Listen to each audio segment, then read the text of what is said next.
Hello and welcome.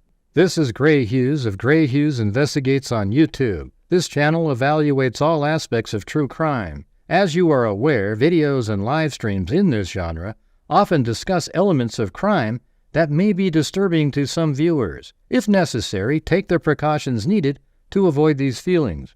Factual information related to cases is the key to fostering rational true crime discussions. Fortunately, you will find that here. Please hit the like button only once, share the video, and subscribe if you like my content. Thank you very much for watching.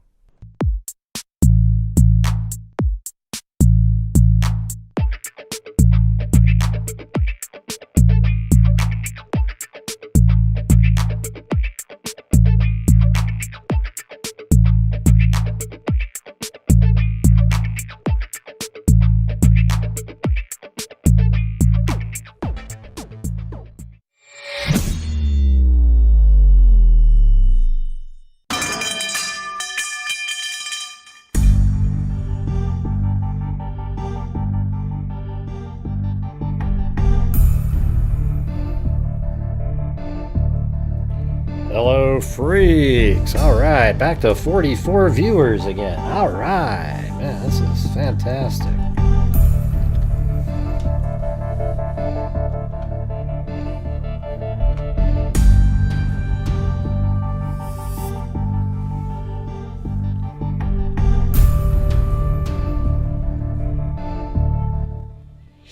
Well, as you're probably aware today, there's two National Guardsmen shot in D.C. I think a female and a male. And I think I found like exactly where they were at the time. I think it was, yeah, right there. So the White House is just right over in this area. You know, the Capitol and everything, White House, and then there's a White House right there, and the shooting took place right here. So just about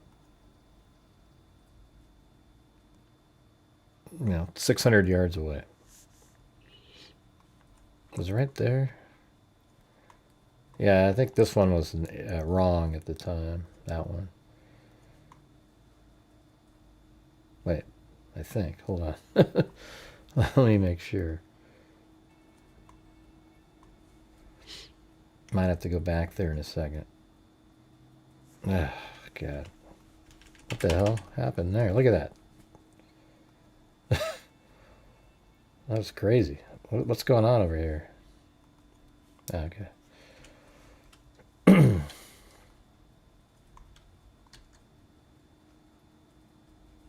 I think that other... Here, I'm going to close this down and open it back up.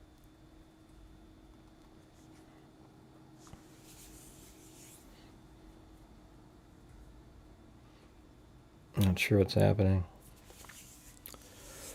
Yeah, well, there was two different people that were, two guardsmen that were shot in, and they were shot by it could be a terrorist. It turns out it's an Afghanistan, one of the people that came over under Biden's airlift, basically, after he withdrew from Afghanistan. And somebody said that they heard him say, Allah Akbar, etc. And then he shot, I guess one of the female officer he shot in the stomach or chest, and then he took her gun and then shot her in the head. Apparently they're both, they were still alive as of like an hour ago when I was looking into it. But hey guys, is there any chance you guys can help support the channel tonight? Yesterday was the worst night we've had in 6 years. Alright, so is there any possibility that we can get back on the right page today? It was just absolutely insane, and tonight's start is just as bad as yesterday, and I don't know what to do. I'm sort of at my wit's end. I can't do anything better than I'm doing it. Just is what it is.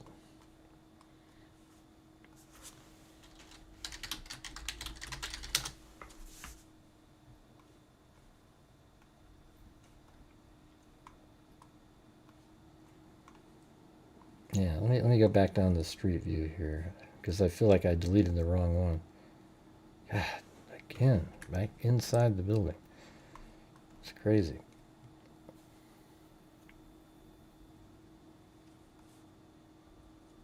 Yeah, I think... Man, what in the hell's happening here? This is the craziest thing I've ever seen.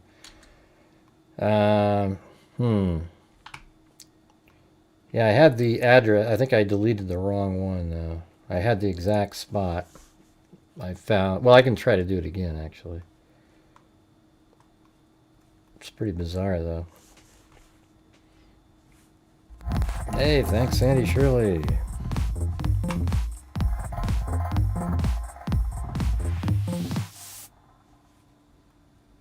Waving to start things. Ocean wave emoji. Ocean wave emoji. Ocean wave emoji. Yeah, so it was right there. So I was looking at that. I saw that 841 right there. So let me type that in again. I did it earlier. I think that's it right there. Yeah, so that is the spot.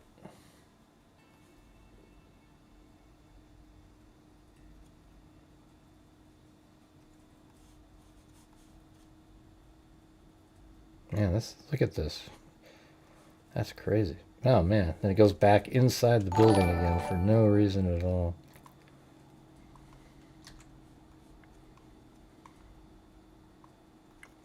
Yeah, well anyways, the shooting took place right there. And it's weird too, because earlier it seemed different, but I think it's just to the left of like an opening there.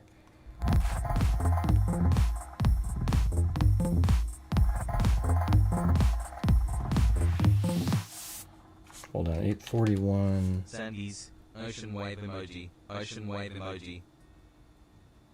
Yeah, I mean that's it.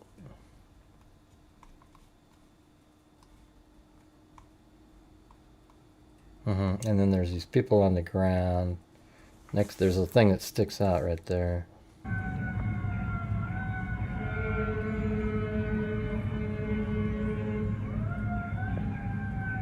I think there's a person on the ground right here, and then there's another one right there. I mean, right when it started, I think you can... Somebody, like, they're right there on the ground.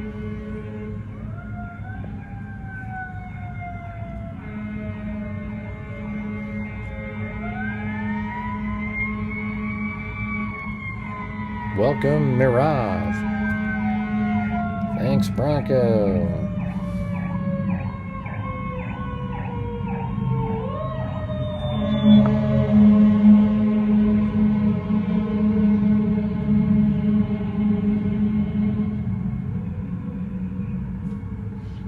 There's that one, and I think there's another shot from sort of the same position.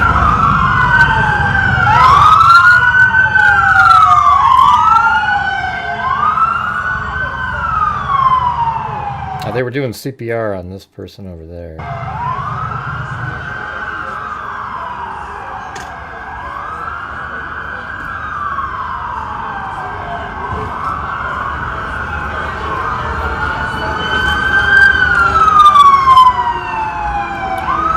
Thanks.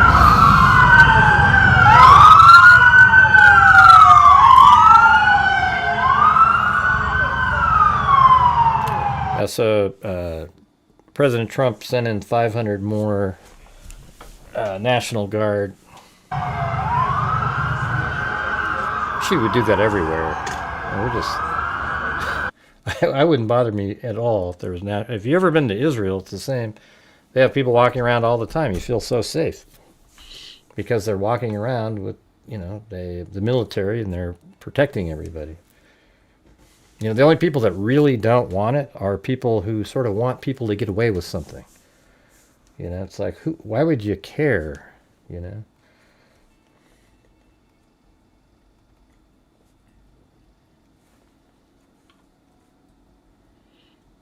Yeah, so, and this is the New York Times. National Guard members shot near White House are in critical condition.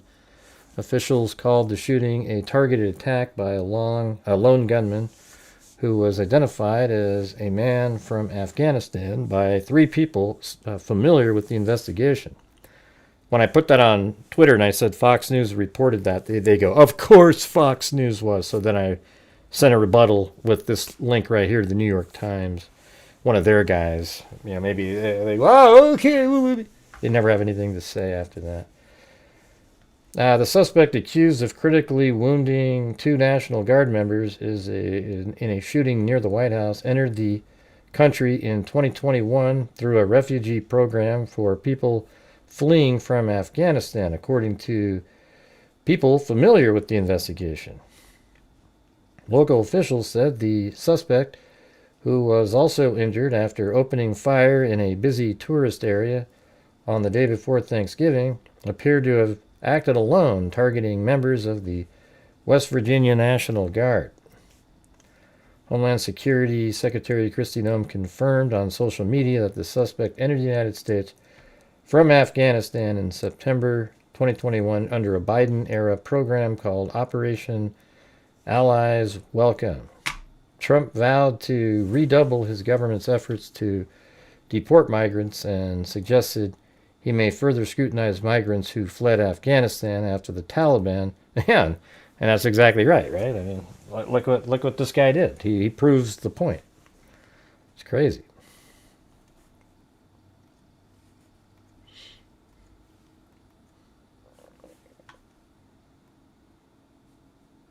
We're going to actually go to FBI Director Kash Patel. Let's listen in. Were brazenly attacked in a horrendous act of violence. They were shot. They're in critical condition. As you can see behind me, we have assembled the full force of both the federal and state and local law enforcement agencies to bring bear all of our resources to make sure we find the perpetrators responsible for this heinous act. And make no mistake, they will be brought to justice. Since this is an assault on a federal law enforcement officer. What is a Pichu or whatever the hell your dumbass name is? What are you talking about? Nobody knows what you're saying. This will be treated at the federal level as an assault on a federal law enforcement officer. The FBI will lead out on that mission with our interagency partners, to include the Department of Homeland Security, Secret Service, ATF, DEA, and we're thankful for the mayor's assistance in this matter, the Metropolitan Police Department and their skills in investigating homicides and gun shootings in this city is exceptional. We will work together collaboratively because this is a matter of national security, because this is a matter of pride. President Trump has been informed. We've been in contact with the White House. We will shortchange the American public with no resources to make sure we find and safeguard our nation's capital right here in Washington, D.C., and bring anyone responsible for this heinous act of violence to justice. I don't think that's the right spot. I would lastly like to add to the American public and the world, please send your prayers to those brave warriors who are in critical condition and their families. They are here serving our country. They are here protecting everyday Americans and citizens around the world in our nation's capital. They are the heroes of this day, and we must remember them on this day and every day, and their families and the sacrifice they have made. I will now turn it over to Chief Carroll of the Metropolitan Police Department. Thank you. Good afternoon, everyone. My name is Jeff Carroll. I'm the Executive Assistant Chief here at the Metropolitan Police Department. At approximately 2:15 this afternoon, members of the D.C. National Guard were on high visibility patrols in the area of 17th and I Street Northwest when a suspect came around the corner, raised his arm with a firearm, and discharged it at the National Guard members. The National Guard members, there were other members that were in the area. They were able to, after some back and forth, able to subdue the individual and bring him into custody.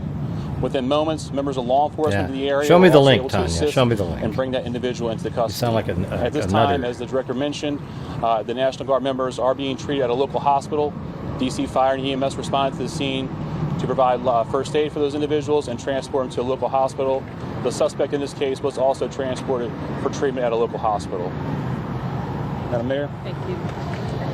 I'm Muriel Bowser. I'm the mayor of Washington, D.C., and I, too, want to send my thoughts and prayers to the families of the Guardsmen and to the Guardsmen who are in critical condition in a local hospital. I am joined by members and leadership from the D.C. National Guard, from the West Virginia National Guard, United States Secret Service, Deputy Mayor Pia, Fire Chief Donnelly, and Metro's General Manager Randy Clark, and we join with the FBI Director in ensuring that MPD investigates, the U.S. Attorney prosecutes this case to the fullest extent of the law. I've had the opportunity to brief U.S. Attorney General Pam Bondi, who was speaking to the president when I called, as well as the United States Attorney Pirro, who assured me that this case will have her office's complete attention. Mayor, was there any other suspect? Chief. Sure. So no, at this time, there was no indication that there was any other suspect. The one suspect that was involved in this incident, they were shot during the interaction, and they were transported to the hospital for treatment. Mayor, does this validate the need for the National Guard here in D.C.? What we know, Andrea, is that this is a targeted shooting. One individual who appeared to target these guardsmen, that individual has been taken into custody. Mayor, can you tell us any more details on the condition of the two National Guardsmen and whether or not anyone else was injured?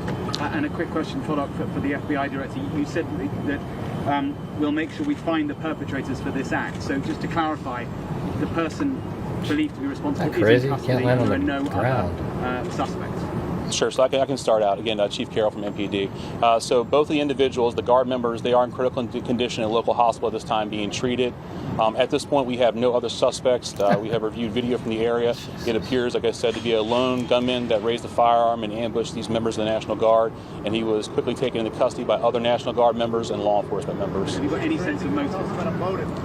No, at this time, obviously, we're very in the preliminary stages of investigation. There's a lot of things, a lot of agents that are here from various federal agencies, law enforcement agencies. We have the full power of the FBI and our federal partners here in the task force. So we're looking at all those different aspects, but we don't have any motive. Guardsmen armed, sir? The National Guardsmen that were shot, I'm told they were armed. Did they get off shots? At this time, that's part of the preliminary investigation. Can you explain how the suspect was apprehended? Chief. Sure. So how the suspect was apprehended, as I said, the individual, the suspect came around the corner. He immediately started firing a firearm at the two. Hey, is there any chance you guys could help support the channel tonight? I'm not sure what I did differently or whatever, but we just, like, people aren't supporting the channel, and that's the only way to keep going here. If it was like yesterday, I would have no channel anymore, and I'm sure there's a lot of people, the trolls, etc., who've tried to put me in a position like this. But if you guys can do that, I would really appreciate it. I need your guys' support to keep this going, okay? That's where we're at now. I can't make money on ad revenues anymore. The support for the channel's dropped, and I just can't just do shows just for the sake of doing shows, all right? We have goals that we try to reach. We have given $270,000 in the last 6 years, which is $270,000 more than most YouTube channels give. And I need your guys' support. And I don't know what else to tell you. I'm feeling really anxious, and it's struggling. I'm struggling right now. I don't know what to say. Yesterday was the worst day in 6 years. Now, people just seem disinterested in helping, and it feels like that again tonight a little bit. So if you have the ability, that would be fantastic. National Guard members. So at that time, there were other National Guard members that were in the area. They heard the gunfire. They actually were able to intervene and to kind of hold down the suspect after he had been shot on the ground until law enforcement got there within moments. And he was shot by a National Guardsman? At this point, we're still investigating exactly who shot the individual. It's not clear at this time. With your DC policemen in the area? We don't know what kind of weapon. There was DC police. It happened right in front of the Metro, although there is no indication that the perpetrator was on the Metro. So there's Metro Transit Police in the area, and obviously being on 17th Street by the White House, Uniform Division Secret Service were in the immediate area as well. What kind of weapon the alleged perpetrator used? We do not know at this time. It's still under investigation. We're going to be able to take a couple more. Has been able to question the suspect, or is his condition so severe that you haven't been able to have a conversation? Sure. Again, so as I said, we're very preliminary in the investigation, so we're looking to all aspects of who the individual is, his connections. At this time, he's still in the hospital receiving treatment. And I would just like, hang on, I would just like to add, the reason that this suspect is in custody is because of the bravery of the men and women of the National Guard who responded due to their extensive training to secure American lives today. there was not any further injury and any further shootings. We should highlight the fact that the men and women of law enforcement, the interagency, the Department of War, and the National Guard executed their training with great precision today and prevented an even greater tragedy from befalling us. These National Guardsmen are heroes, and we must pray for their safety and their speedy recovery. And as the chief said, we are in the preliminary stages of this investigation. We will run down every single lead, every piece of evidence. This is the power of the U.S. government at its best at the state, local, and federal level. That is why this interagency group is standing behind us to assure America and the world that we will continue to keep D.C. safe. And thankfully, we have Metropolitan Police Department, the National Guardsmen, and federal agents, and the Department of Justice and Attorney General willing to prosecute the mission to keep Americans safe. And President Trump has rightly stated that this heinous act will be investigated, and he has thanked the National Guardsmen and women and the men and women of law enforcement. Thank you. Thank you. Yeah, so there you go. Did anybody hear what I just said a minute ago? I mean, this is what I'm talking about. It's just, it feels like there's like no shot, you know. Here's one image where the soldier's on the ground. There's another one where there's a little bit of blood on there. It's not overly graphic.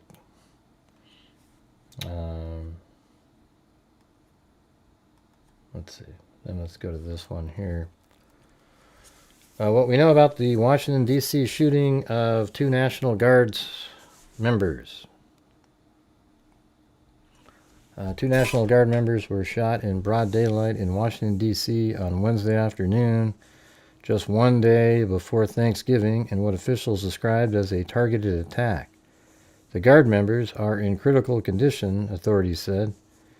They were shot in the head, according to U.S. official and a senior official directly briefed on the investigation. The suspect was also shot and taken to the hospital. He's been identified as Ramnullah Lakanwal or something like that. 4 senior law enforcement sources briefed on the investigation said. This is even NBC News, for God's sakes.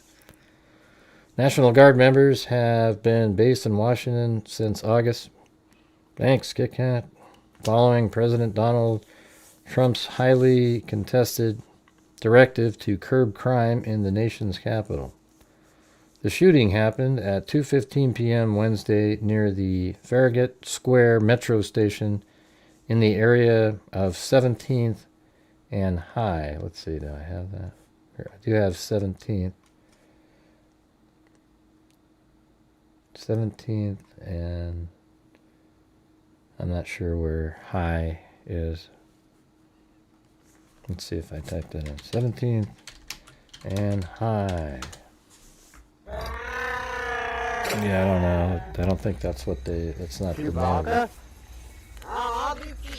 Hey, thanks, Dixie Hippie. Shirley, ocean wave And emoji, Naomi. ocean Thank you wave guys. emoji, Appreciate it. Ocean wave emoji, no lulling.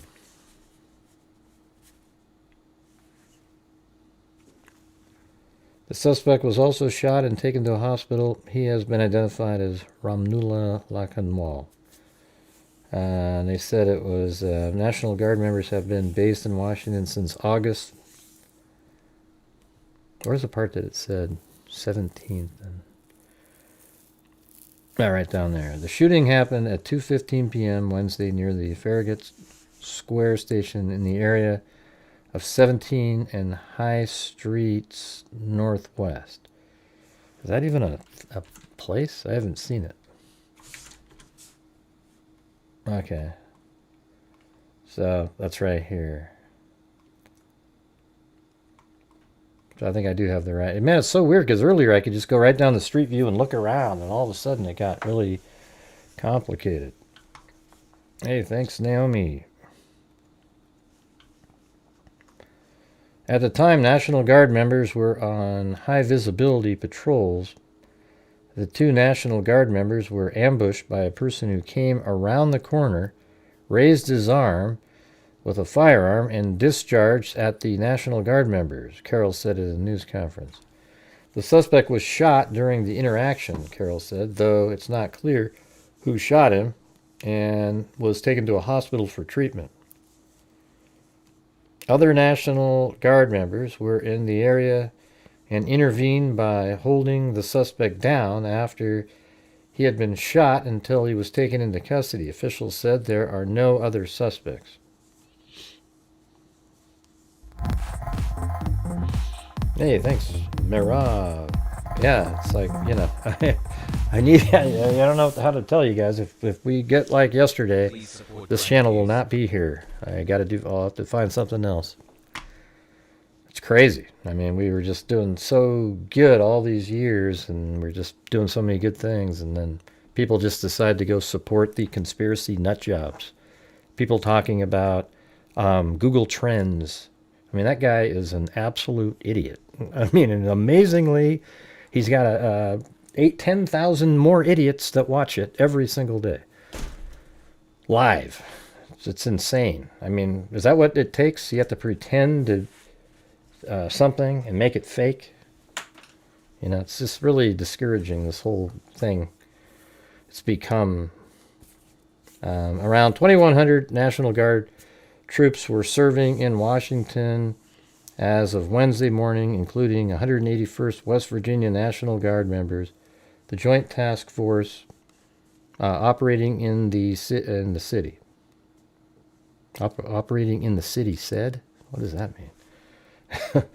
What we know about the suspect, he is the man law enforcement sources said has been identified as the suspect is 29 and his last known location was in Bellingham, Washington. Wow, that's way over here. The 4 senior law enforcement sources told NBC News. So he traveled there just to do that? That's crazy. Hold on.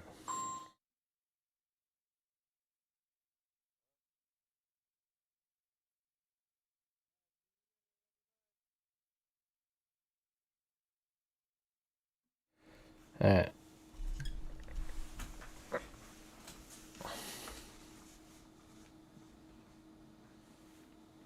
Yeah, we're currently at 1/10 of a normal nightly goal, just to let you know.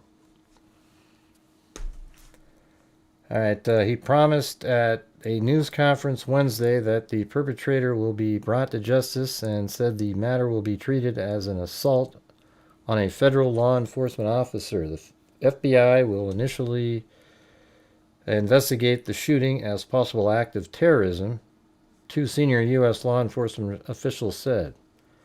I think it is. You know? Apparently somebody, before his name was even put out there, they said he yelled out the Allah Akbar crap, you know? I guess we'll have to see. Because this is a matter of national security, because it's a matter of pride. I guess we'll have to see how that turns out.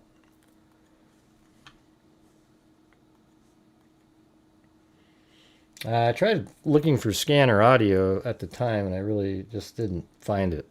I mean, I went to the DC scanner audio, and I couldn't find it. There might have been another site that had it. Don't really know. Here is, let's see what President Trump. My great fellow Americans, said. Earlier today, on the eve of the Thanksgiving holiday, 2 members of the National Guard serving in Washington, D.C., were shot at point-blank range in a monstrous ambush-style attack just steps away from the White House. They had been deputized as part of the most successful public safety and national security mission Thanks, KMTX. in the history of our nation's capital, the D.C. Safe and Beautiful Task Force, which has achieved an unprecedented reduction in violent crime and crimes of all type. This heinous assault was an act of evil, an act of hatred, and an act of terror. It was a crime against our entire nation. It was a crime against humanity. The hearts of all Americans tonight are with those 2 members of the West Virginia National Guard and their families. The love of our entire country is pouring out for them, and we are lifting them up in our prayers. As we are filled with anguish and grief for those who were shot, we're also filled with righteous anger and ferocious resolve. As President of the United States, Yeah, we said they got the I'm determined suspect. to ensure that the animal who perpetrated this atrocity pays the steepest possible price. I can report tonight that based on the best available information, The Department of Homeland Security is confident that the suspect in custody is a foreigner who entered our country from Afghanistan, a hellhole on earth.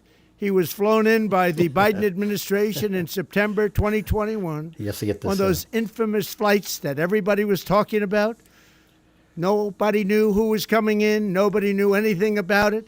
His status was extended under legislation signed by President Biden, a disastrous president, the worst in the history of our country. This attack underscores the single greatest national security threat facing our nation. The last administration let in 20 million unknown and unvetted foreigners from all over the world, from places that you don't want to even know about.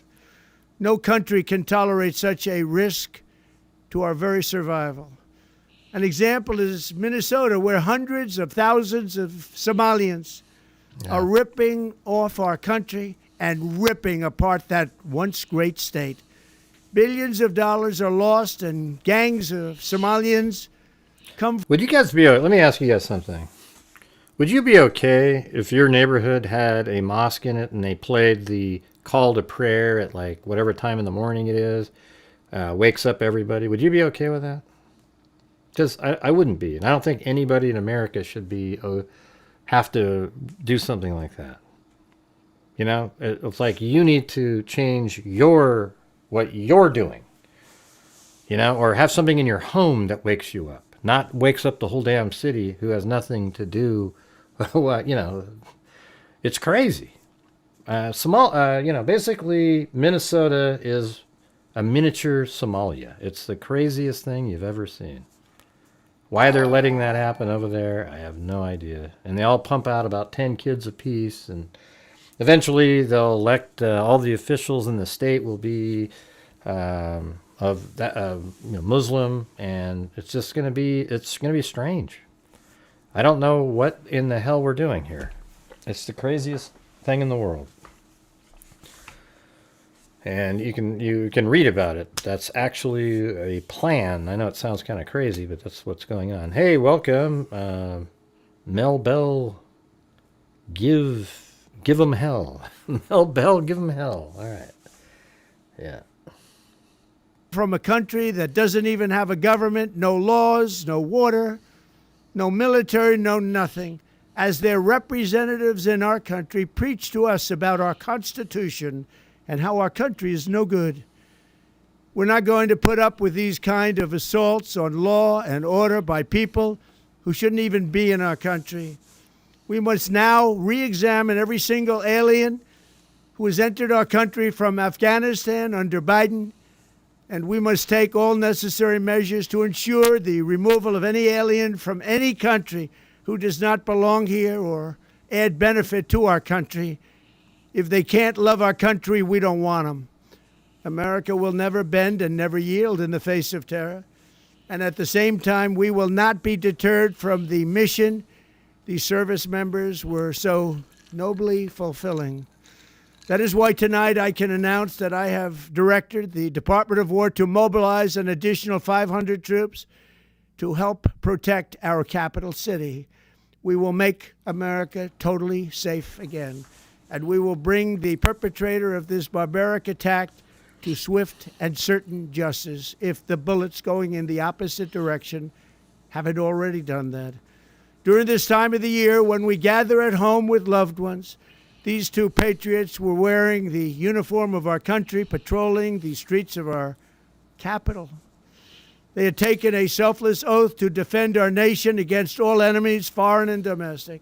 And that is exactly what they were doing when they were gunned down in a savage attack.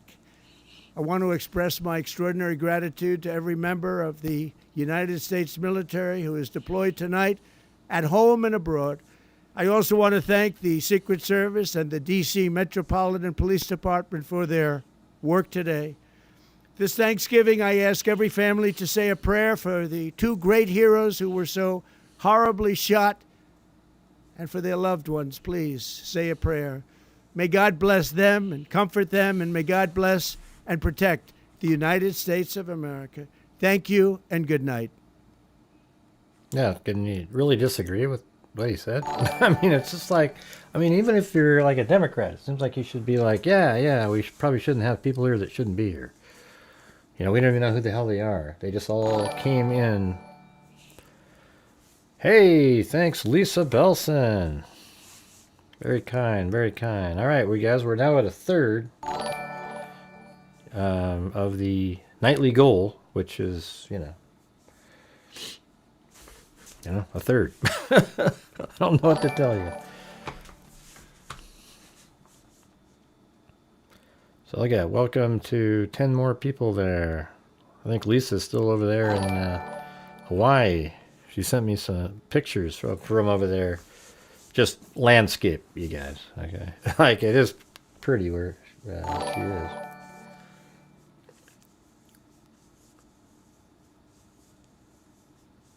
Yeah. I don't know. I mean, you know, he doesn't have to say stuff like, "Oh, Biden's the worst president in the world." I mean, he's already said that 100,000 times. We understand. I agree. But you know, it's like one of those things. He's just like a constant dig every second. You know, he doesn't have to say it every single time.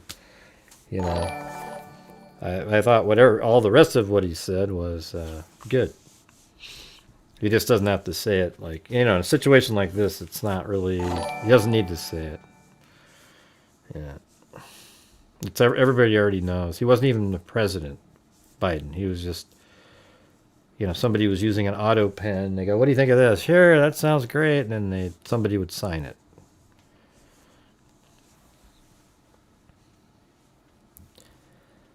Yeah, well, it just sucks. You know, the last so many millions of people poured in and nobody knew who the hell they were.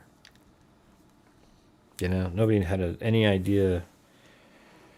And then you don't even know if you got the right, like they don't even, you know, if you don't have ID or whatever, you just tell them a story and, you know, yeah, kind of sucks. But anyways, sounds like they caught the guy. I guess we'll see what happens. You know, was he part of something larger? I mean, it's interesting that if last known location was Bellevue, Washington, I mean, that's 3,000 miles away, basically. I mean, why the hell was he there? You know? Pretty crazy. Pretty crazy. But hey, if you guys are watching and you have the ability to help support the channel, we're just trying to reach the goal tonight. Didn't come close yesterday. The day before was okay. The day before that, we didn't hit it again. And it's just getting like a strange feeling in here. I don't know what it is.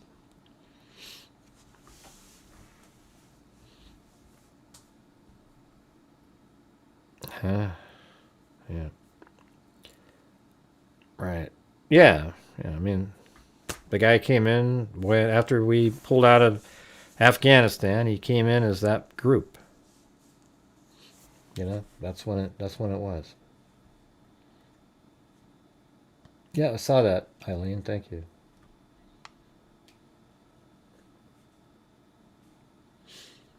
So I don't really have much more to say about this. You can, I don't know how, you know, there's pictures I've seen of the guy. I've seen, you know, but you're never really sure what you're looking at. You know, that's the problem especially when it's on Twitter.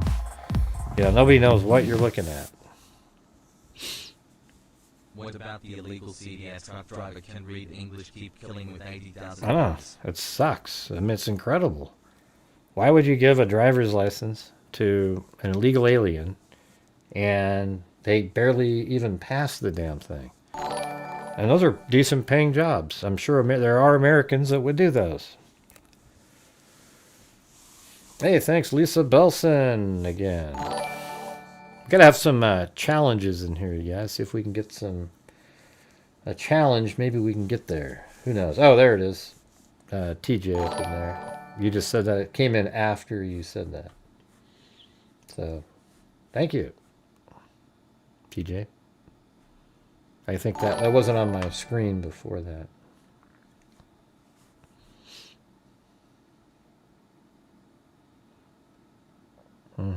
I always feel bad, like Amber Maiden took off. Because she could, as soon as you put Trump talking, it's going to be a political thing. Yeah. That's why I was trying to make, not have it be as bad. Yeah. All right. Well, let's do the this other crazy. Have you guys been following that that crazy case, Rebecca Park one? I mean, listen to this craziness. Let's see. She has a fiance. She was 39 weeks pregnant, not 39 months, like I wrote yesterday. All right. So think about that. 39 weeks pregnant. And her fiance is this individual who's like, she's 22 and he's 40, like 40 years old. And, but that's actually the ex-boyfriend of the 39-week pregnant girl's mom. I mean, so like her mom used to date that guy. And then she was missing. So they ended up finding her body right next to, like, apparently they, searched around and then found her body near the mother's residence, and the baby's missing. Oh, look at that. Lisa Valenzuela has a challenge. If we get $25 in memberships, then she'll do 25 in a coffee. That'd be pretty sweet. But so like the baby's missing, but her body was found. So that means somebody took the baby. But then and then today they arrested the boyfriend and the sister of the girl that died, who's only 21 years old. So what in the hell's going on here? Why would the sister be part of something? And the mother, okay, so the guy, the mother of the girl that got killed, she's actually married. Hey, look at that. Dixie Hippie did it right on the one. So the mother's married, and then her daughter was pregnant, and she was pregnant with the mother's ex-boyfriend, and then but then somehow her sister was arrested today, and so was her fiance that she has that used to be the boyfriend of her mother. Apparently this is like total Appalachia, dating. That's what my friend Julie told me on Facebook. Like everybody's dating everybody and cousins, and people are having children.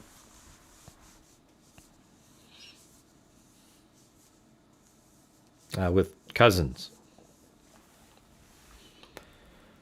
So I don't know if you guys are you interested in that one at all?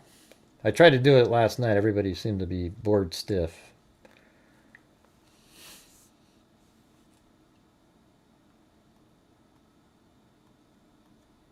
Now let me read this one from the Cadillac magazine out there.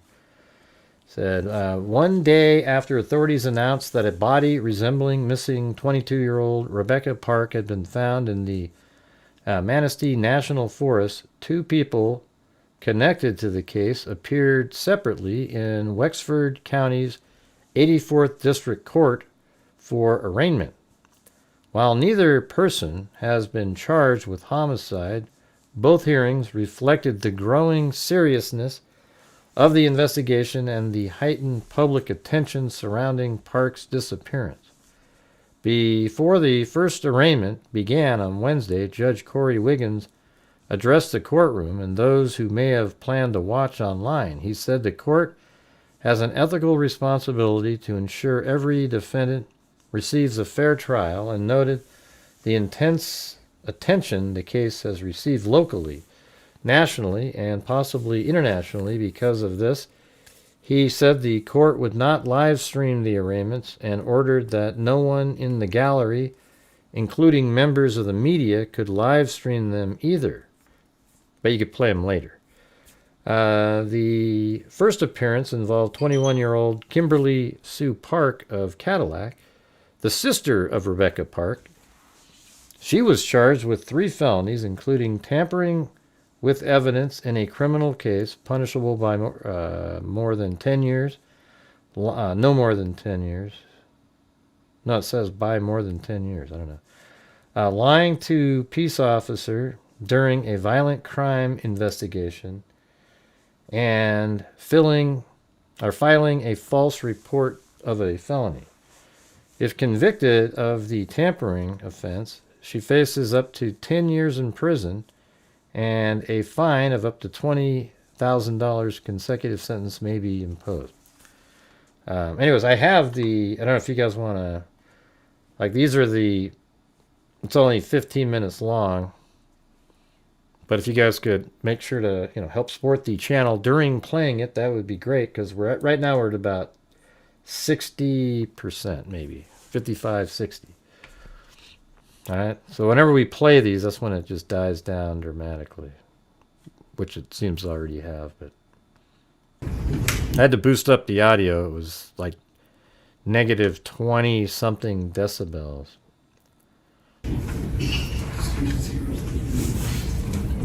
So that's the sister right there. And I think her name is Kimberly. Name for the record? Kimberly Park. Ladies and gentlemen, both here in the courtroom, the media, and I don't know if can you guys hear it well enough, or those on live stream, the court has an ethical duty to make sure that the defendants in these cases are able to obtain a fair trial. The court is well aware of the publicity that this case has received across the country and perhaps around the world. So in order to protect the defendant's interests in this case, the court is going to take the courtroom off of live stream, and we will only deal with what is here in the courtroom. I'm also ordering that any media present not live stream the proceedings.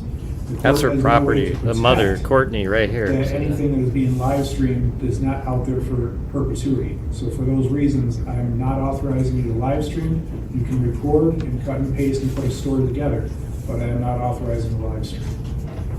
So this is where the mother lives here, and her body was found somewhere right around out in here.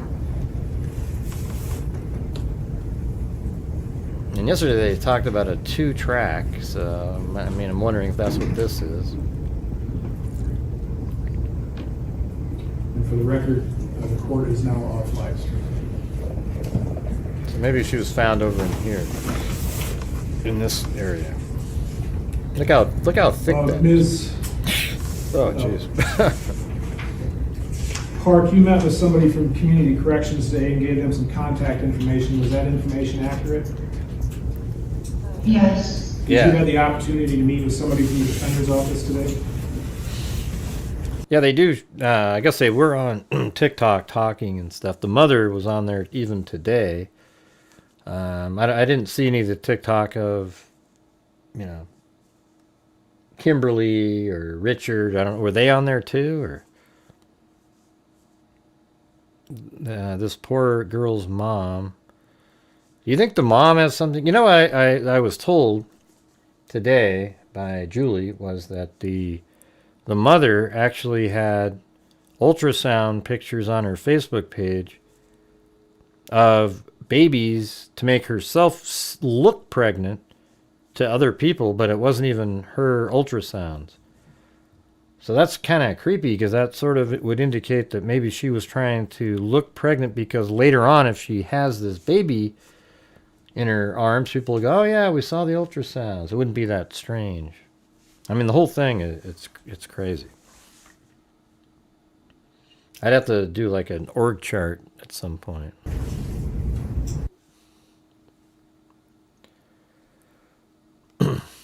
But hey guys, see if you guys can help support the channel. Let's keep moving so we can get there. We need another 17, let's see, about 20 more channel memberships, and we would get to the sort of the minimum goal level. Yes. Did you meet with a public defender or somebody from their office? Mr. Hartel or Mr. Harrison? Yes. It was me. You met with Mr. Hartel, one of the public defenders? Yes.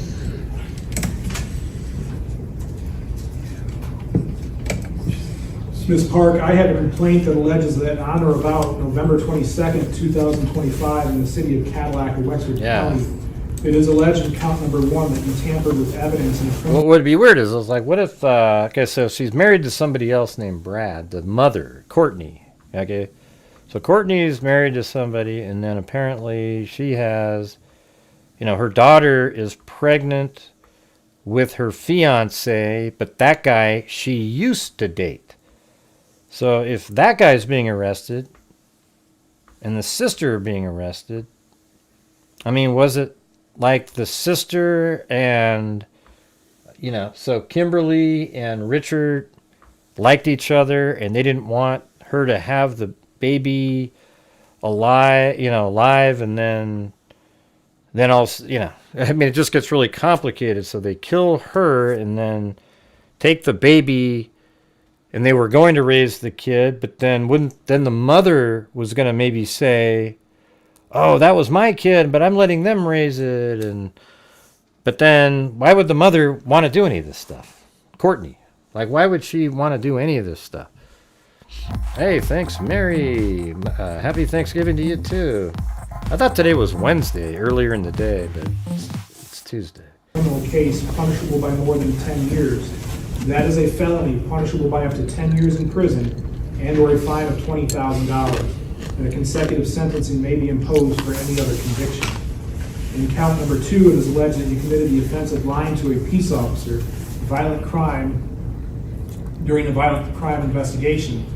That is a felony punishable by up to 4 years in prison and or a fine of $5,000. In count number 3, it is alleged that you committed the offense of false report of a felony. That is a misdemeanor punishable by up to 4 years in prison and or a fine of $2,000. Do you understand those charges and the potential penalties? Yes. On felony complaints, you have certain rights. You have the right to remain silent. Anything you say or write can and will be used against you. You also have the right to have an attorney present during any questioning that you consent to. Thanks, and you Lisa. have the right to stop Valens, answering questions at any time. You also have the right to have the representation of an attorney through all points of this process, and if you cannot afford one will be appointed to What the hell's Colonel Sanders doing there? represent you at public expense, but you may be required to repay a portion of that expense. Do you understand that? Kentucky Fried Chicken, they do it Is right. there a security issue in here? Kentucky Fried Chicken, they... That guy looks just I'm going to like... ask you to go back down to the security spot, please. Thank you.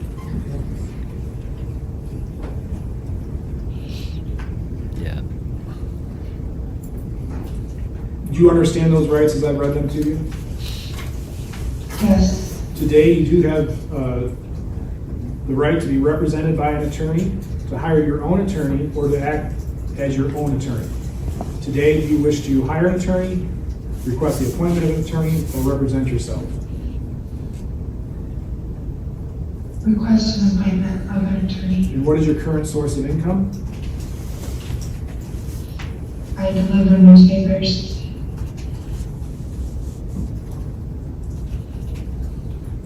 The court will make a referral to the public defender's office for the appointment of an attorney.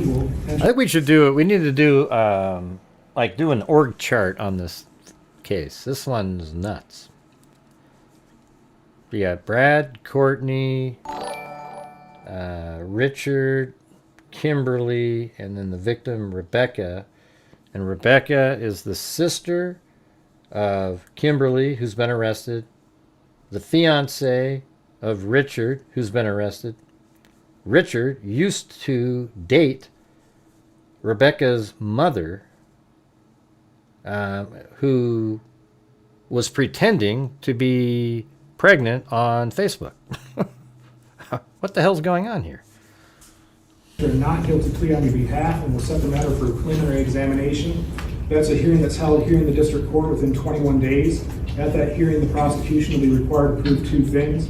One, probable cause that the crime had occurred, and 2 probable cause that you were the person who committed the offense.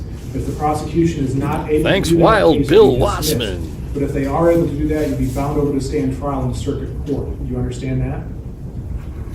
Yes. Prior to the preliminary examination, there'll be a probable cause conference, and that's where your attorney and the prosecutor will get together to see if there was a way to resolve the case short of going to trial. You also have the right to have a bond set. Your bond is based upon the probability of you appearing at future court appointments, the seriousness of the offense charged, and the threat that you pose to the public. And the counsel, I do not show any prior history for this defendant. The praxis does score her at a risk level 3. Any comment for bond from the defendant's office? Yes, Your Honor. I would ask the court to consider a personal recognizance bond. I do, of course, realize and respect these are very serious allegations. However, I would ask the court to factor in not only the lack of criminal history, the fact that she's advised me she has lifelong ties to the community. She does have family in the courtroom for moral support who advised me it was okay if I pointed them out earlier. She does reside currently in the local area. She does have a child in the local area, and she did note she is employed in the newspaper industry, which, as someone who's done that myself in the past, it might not sound like a lot, but it is very time consuming, which the reason I point that out to the court is she will be actively engaged in productive activity while on bond. I don't doubt that the court will have some concerns for public safety. However, I believe those can be overcome with non-monetary bond conditions. I don't know if there's any co-conspirators alleged, anything of that nature, but if there were, she'd be willing to obey a no-contact order. She's advised me she would obey literally any Happy bond Thanksgiving. conditions the court placed on her, but just so the court's aware, newspapers, they don't make much money, and most of what you, air quotes, make, gets reinvested back into fuel, vehicle repairs, things like that. Thank you. Thank you, Ms. Carey, on behalf of the people. Thank you. Joanna Carey, for the people, I do oppose a PR bond in this case. She is charged with 3 felonies. In the worst case scenario type of case, this involves the murder of her sister and who was 38 weeks pregnant. And as this investigation moves forward, It is Wednesday? more information Are you comes sure? to light, there may be more charges for this You must be in Australia. defendant. I don't know, is it really? And I understand It her is life Wednesday. history and her ties to the community. God, man, I'm but confused. I think Jesus. her involvement so far with I guess it is law Wednesday. enforcement, as you can So tell by the Thanksgiving's charges, tomorrow. is questionable, and the people do worry that she will abscond, even given her ties and her newspaper job here. Under these circumstances, because this is the most serious kind of case we could have, potentially, the people are going to ask for a $500,000 bond. Thank you. Given the nature of the charges and how they are tied into the disappearance and now it appears murder of Ms. Park, I do find the defendant is both a threat to community and a flight risk. I've also read some search warrants and the probable cause affidavit in this case. As a condition of the defendant's bond, she is to appear as ordered, She's keep her upset. contact information current, not be to say without permission to commit any crimes. She's not to purchase or possess any firearms or weapons. All right, guys, we need 20 more channel. I'll tell you what, if we get to 20 channel memberships, which is and nowhere near where I normally donate my 5, but if you guys do the 20 channel memberships as a group, then I'll donate 5, for Thanksgiving, I guess. Weapons, not act in any threatening, intimidating, or harassing behavior. She will be placed on GPS house arrest. Terms to be set by community corrections.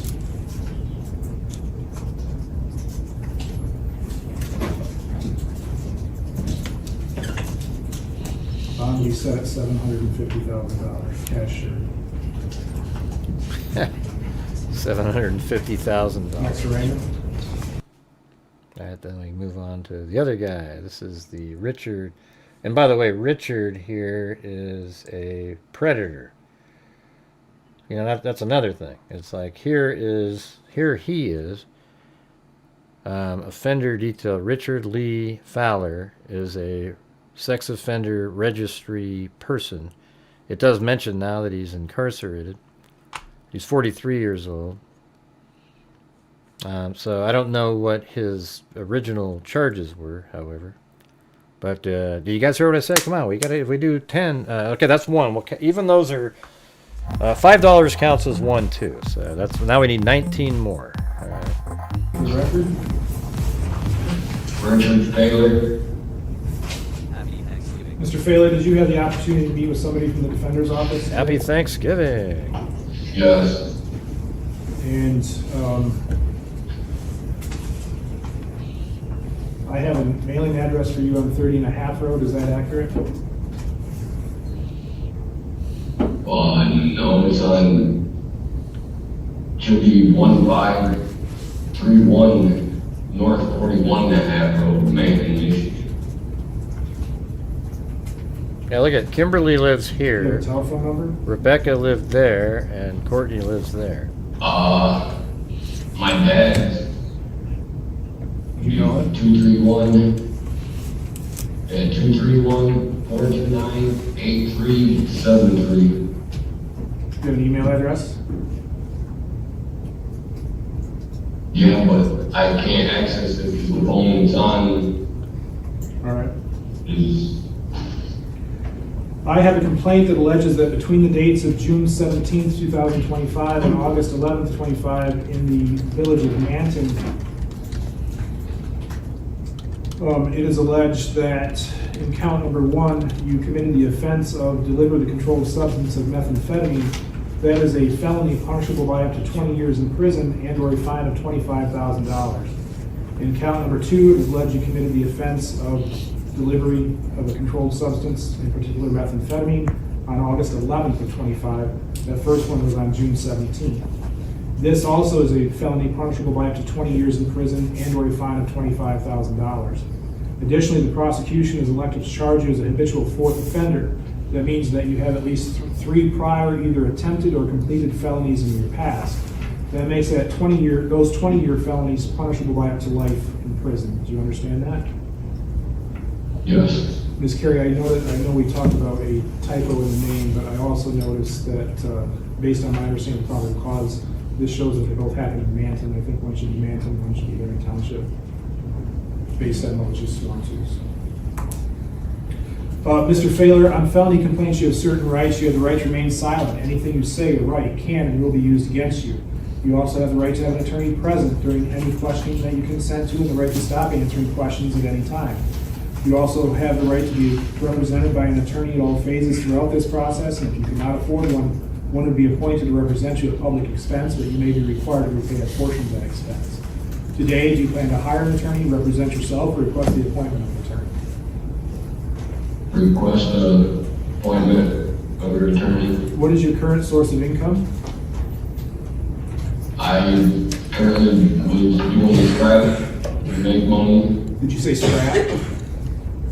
Yeah, scrap, doing scrap metal. Yep. All right, court will make a referral to the Public Defender's Office for the appointment of an attorney who will enter a not guilty plea on your behalf and will set the matter for a preliminary examination. That's a hearing that's held here in the district court within 21 days. At that hearing, the prosecution will be required to prove 2 things. 1, probable cause that these crimes occurred, and 2, probable cause that you Thanks, personally Wild committed Bill offenses. Wassman. If the prosecution is not able to do 18 that, to go. the case will be Yeah, 18 dismissed. to go. But if they are able to do that, you'll be bound over to stand trial in circuit court. Prior to the preliminary examination will be a probable cause conference. That's where your attorney and the prosecutor will get together to see if there's a way to resolve the case short of going to trial. You also have the right to have a bond set. Your bond is based upon the probability of you appearing at future court appointments, the seriousness of the offense charged, and the threat that you pose to the public. Counsel, I've not received anything.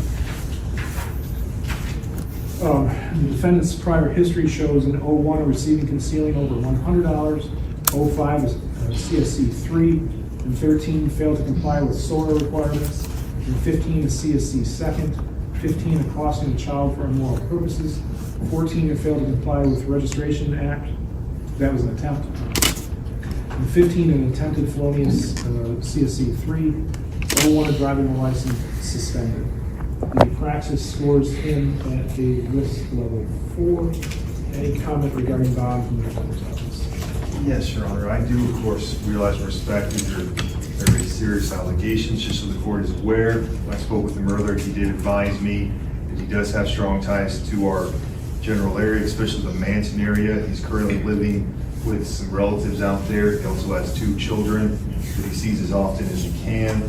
Scrap metal obviously is not a very steady income, a very large income. He's advised me he does hope to be able to seek more steady, higher paying income as well, but we'd ask the court to set the bond as low as possible. We realize personal recognizance would be asking a bit much in this situation, but if the court was willing to set it as low as possible so that his family might in the be able courtroom. to pull some resources and help him out. He advised me that he'd be willing Who to cares? obey any non-monetary bond conditions the court felt appropriate. Since there are drug allegations involved, if the court wanted random testing, if the court wanted any no contact orders with any parties, whoever those may be, he would respect and obey all those bond conditions. And if the court was concerned about him being a flight risk, he'd be willing to do GPS, house arrest, things of that nature. But he would rather be at home with his family, especially with the holidays coming up. Thank you. Thank you. Again, the people oppose a low money bond or a PR bond. These are life offenses as charged. I believe that the likelihood of prosecution is very high as they were undercover buys on both incidents. So for this case, I'm going to ask for a high money bond. And additionally, I don't think it's a secret that Mr. Failer is a person of serious interest in the suspect in the death of Rebecca Park. So I do worry about the risk of flight. I worry that I think he does pose a threat and is a danger to the community, and I'm going to ask for $1 million bond. Thank you. Million. Yeah. The court, based on charges, Good night, Linda Howe. Probable cause affidavits and As in Linda Bolden Howe of the cattle mutilations and crop circles. And a high risk of flight risk. So I do believe a monetary bond is appropriate. Mr. Failer, as a condition of bond, you are to appear as ordered, keep your contact information current, and not be to stay without permission and commit no new crimes. You are also ordered not to purchase or possess any firearms or weapons, not acting in threatening, intimidating, or harassing behavior. If you do bond out, you'll be on GPS house arrest tethered with terms set by community Thanks, Dixie corrections. Hippie. I too, as I said, find the defendant as a threat and a flight risk. The court will set a $1 million cash bond.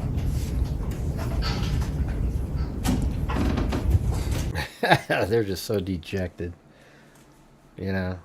I mean, neither one of them seemed like they were innocent by their demeanor. You know? I mean, so you just got to picture it in your head. You know, you've got this mother named Courtney, and she used to date this guy named Richard, who's a sex offender. And the sex offender started dating her daughter, Rebecca, and they got pregnant even. She got pregnant, and then they were engaged, apparently. Fiancé. And she's 39 weeks pregnant. And then she goes missing. And then after, and by the way, Courtney, the mother of the pregnant, you know, the girl, is also married to somebody else named Brad, I think. Yeah, so then the pregnant girl goes missing. You know, the one that's married to the ex-boyfriend of the mother, and who is a sex offender. And then they end up finding her body, and the baby's not with the body. And the body's found near the mother's house. All right? And then, now they've arrested, however, the sister of Rebecca, the 39-week pregnant girl, and then Rebecca's fiancé, the one that's a sex offender. They've both been arrested. You just saw their arraignments right here. I mean, that's kind of weird. I mean, what would the sister have to do with it? It's almost like she wants to be with. See, I think I'm kind of thinking the mother might not have anything, even though there's that weird ultrasound post. I'm not sure she has anything to do with it. Because it's too complicated. There's like red herrings in this one. Doesn't it seem like here's something that makes a hell of a lot of sense. Watch this. The daughter, the one that, the girl that died, her sister named Kimberly. What if he, like Richard and her, had a thing together, and then, but they were like, well, I want to keep my baby, right? And then so somehow they kill the sister so they can be together because he wouldn't want to have to pay child support to the sister he doesn't want to be with. And so he and the other sister named Kimberly plotted to kill her and then take the baby and either give it to somebody else or, figure out a way to raise it themselves. Because if you put the mother in there, it kind of complicates everything. Like, she's already married to somebody else. What would her motive be at all? The other motive is really common. But hey, guys, we only need 17 more channel memberships gifted, or any combination. Channel memberships are $5. So if somebody sends in 20, we take 5 off of that as well. All right, so we're trying to get to the goal. If we get to the 17, then I'll donate 5 memberships myself. And at least we'll have reached the minimum goal level the first time in like 3 days. Yesterday was, like I said before, the worst day in 6 years. I tried to do 2 shows. Nobody was interested at all. And it was just a catastrophe. And my channel is struggling to figure out a way to make it. I'm not a conspiracy theorist. They get rewarded. We don't. People seem to be more interested in conspiracies, and if you're not selling those, like I was doing really well at the beginning of the Tyler Robinson or the Charlie Kirk shooting. I mean, because I was putting out, interesting factual information, but then the conspiracy theorists won the day and got all the views and took everybody, and they don't turn back. They're all watching bullshit though, and at some point they'll go, oh wow, that gray guy, he was telling us the truth the whole time. So what I'm asking is if you guys could please help support the channel tonight so that we can reach a goal. All right, I would really appreciate it. Thank you. Yeah, well, I don't know. I'm not sure I think it's most likely something to do with the sister and Richard, and maybe the mother isn't involved. I don't know what mother. Most mothers aren't going to kill their kid and try to take a baby and then have a different husband. It just doesn't make a lot of sense. But I could see a sister wanting to be, like, she's got my man. She's got my man. So it's like, and then, so she would be okay with killing her sister because she doesn't, then she can have her man, right? And then the baby, maybe that was him saying, well, I don't want you to kill my baby, so we'll have to do something with the baby. I don't know how that all turned out. Borderlands 4. What is that? Oh, it's NVIDIA app. Huh.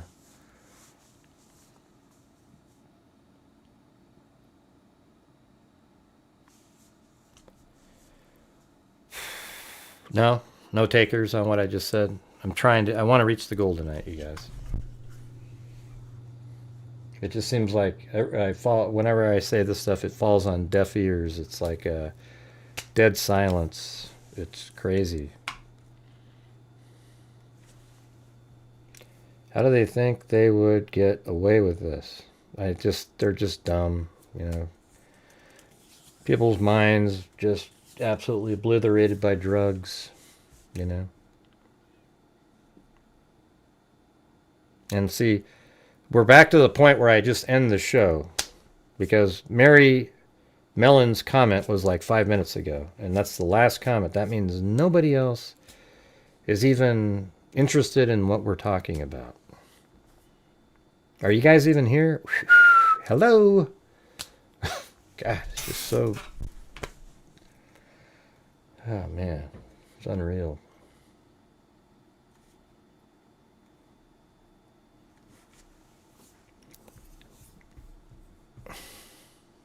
Yeah, maybe drugs. Something like that.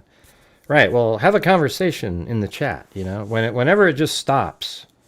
Mary Mellon said, my man, after I told that whole story about my man, you know, like she wanted my man, you know, or she has my man. That was the last comment related to that. You know, it's like, I mean, are you guys even here, or, you know, focused? Yeah, well, right. Yeah, I didn't ask you for an explanation. What I'm asking for are people who have the ability to and can help support the channel. That would be great. I don't know what else to tell you. We're absolutely just in a really bad place, and I don't know if it was caused by trolls or however it worked. They seem to have, you know, I don't know what to tell you.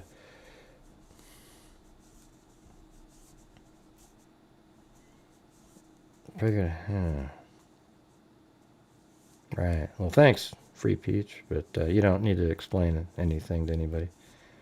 Nobody asked you to explain it. We're just trying to...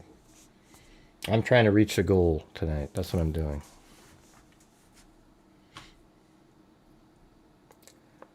All right. Well, that's my theory, is that it has something to do with the...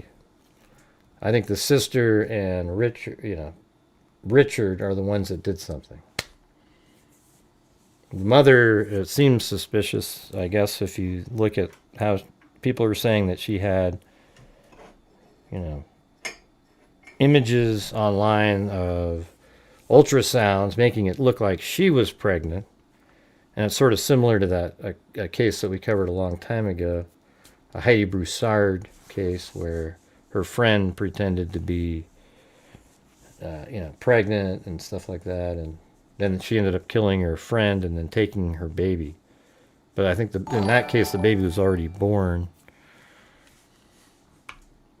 And then we have another one where there is this Hispanic lady, or she's like 18 years old, had an older husband, and then she disappeared one day after school. Apparently she went to school, and then she went to go pick up a crib from a Facebook person, they find out, and the Facebook person strangled her to death and cut her baby out because she wanted a baby. So there are cases like that. Absolute crazy. Hey, thanks, Wild Bill Wassman.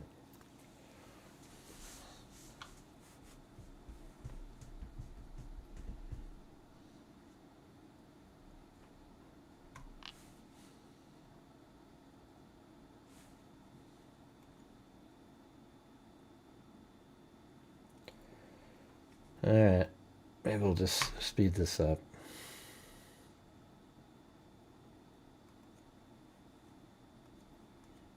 I don't know if it's in here.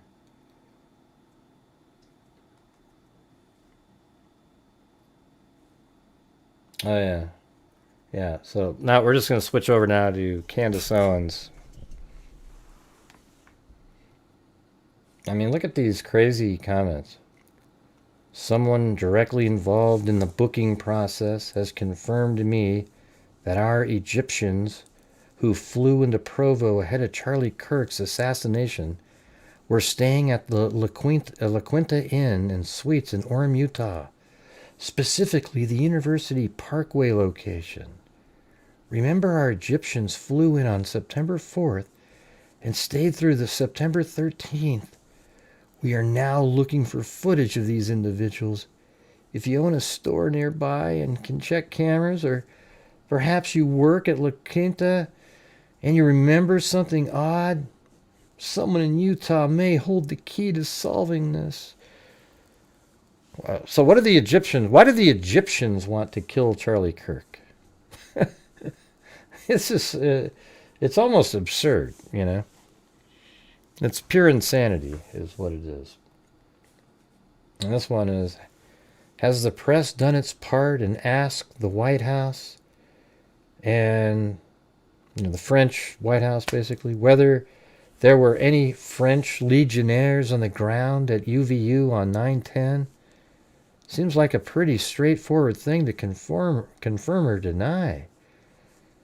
If they have the audacity to lie on record, it will be good for humanity. We need to see how deep this thing goes. Don't you guys see how crazy she is? She is a nut job. I mean, she's right up there, like, you know, if I only saw her rantings, I'd think she was somebody that was hooked on meth or something. You know, these crazy paranoia. You know, in some ways, it's sort of like she's what do you call it? Fulfilling her own prophecy.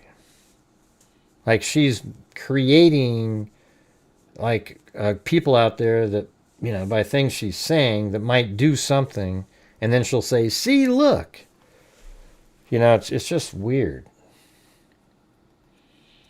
And this one, our show will be off. This is what she said yesterday. Our show will be off the air this week as an update. Both the White House and our counterterrorism agencies have confirmed receipt of what I reported publicly. Emmanuel Macron attempted to organize my assassination per a source close to the first couple. Also, by the way, if that's all true, how come today's post had nothing to do with that and they were talking about Egyptians again? Wouldn't that be your sole focus? Like that's something so huge. Also, I will again state that the French Legionnaire were involved in Charlie Kirk's assassination, but they did not act alone. For all of you who doubted my claims, you can now look to the President of the United States and our intelligence communities to issue a statement to confirm whether I am telling the truth. Now, if they don't do that, she'll say, "Oh, see, they're part of it." See, that's how she works. See, they're not going to do it because it's bullshit, right? And if they don't do it, she'll say, "See, look, they're helping, covering up. They are in on it." We cannot live in a world where governments collude to protect Jeffrey Epstein and to murder Charlie Kirk. This doesn't work. We elect rulers who stay silent or choose to look the other way when children are being abused because of money or cowardice. This no longer works. Man, stick with a theme. So there's this guy that Paramount Tactical retweeted, and maybe we'll just play the audio. There's like his name is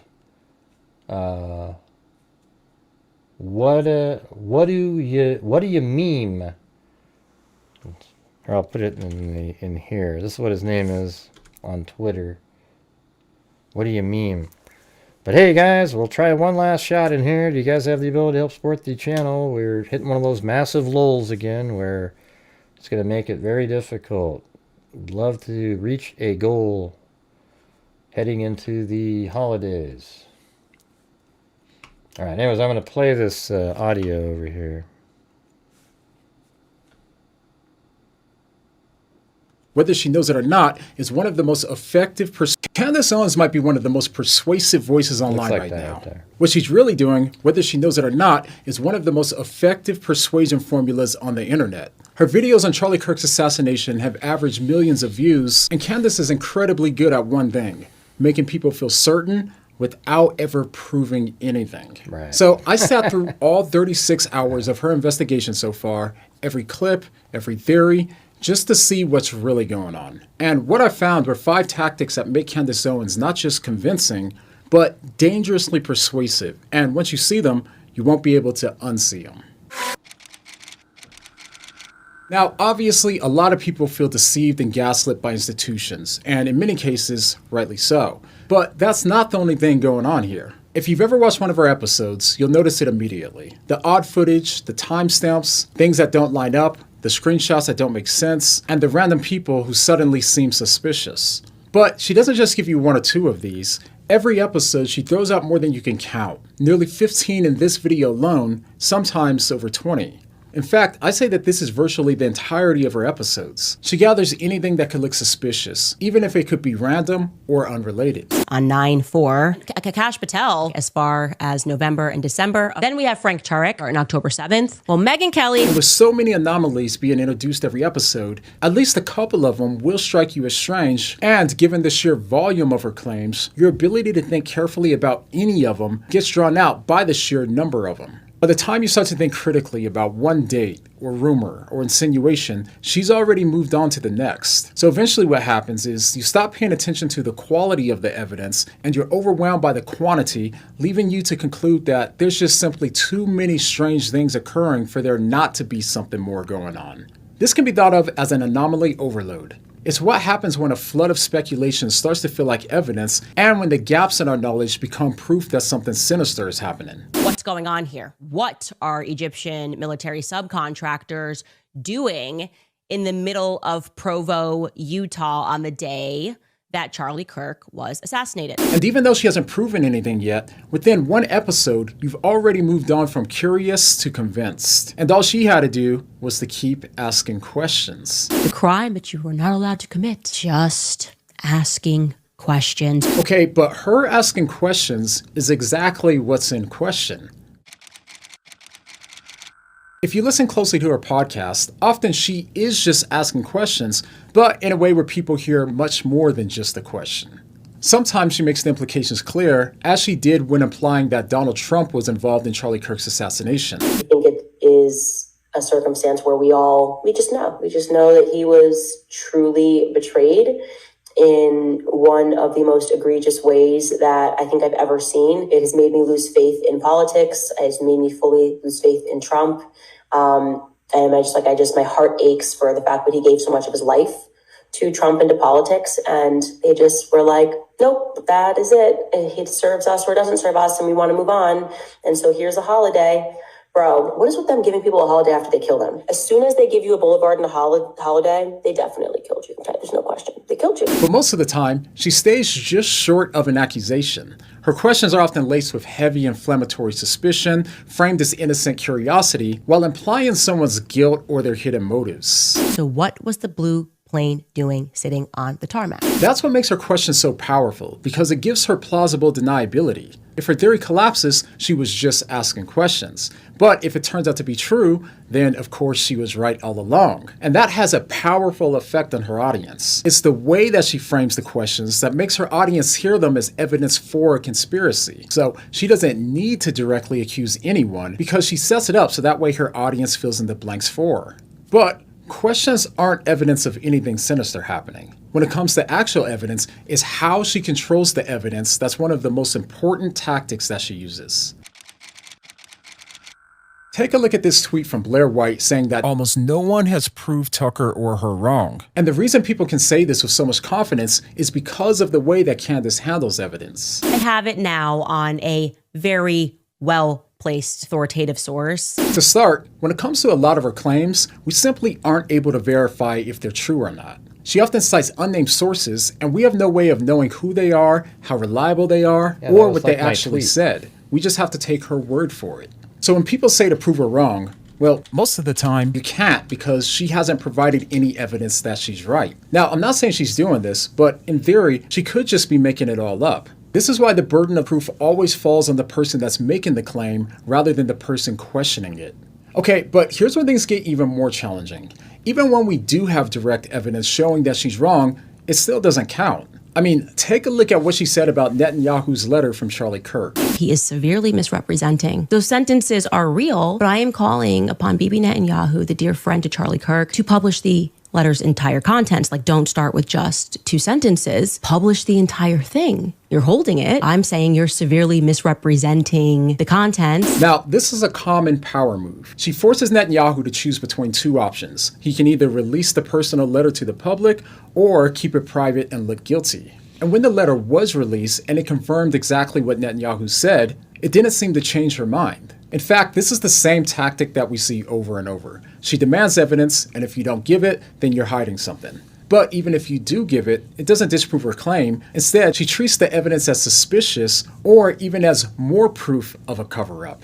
So either way, she wins, and that makes it almost impossible for our audience to recognize when she's been proven wrong. In addition, remember when she said this about Bill Ackman blackmailing Charlie? You're not going to gaslight us and tell us to shut up or call us anti-Semitic for pointing out the fact that Charlie was having a change of heart about the tactics that Israel was using in America, and that he felt when he had left that meeting that he had effectively been blackmailed. But just 3 days later, when Bill Ackman denied it, she said, "Okay, buddy, I never said you blackmailed Charlie.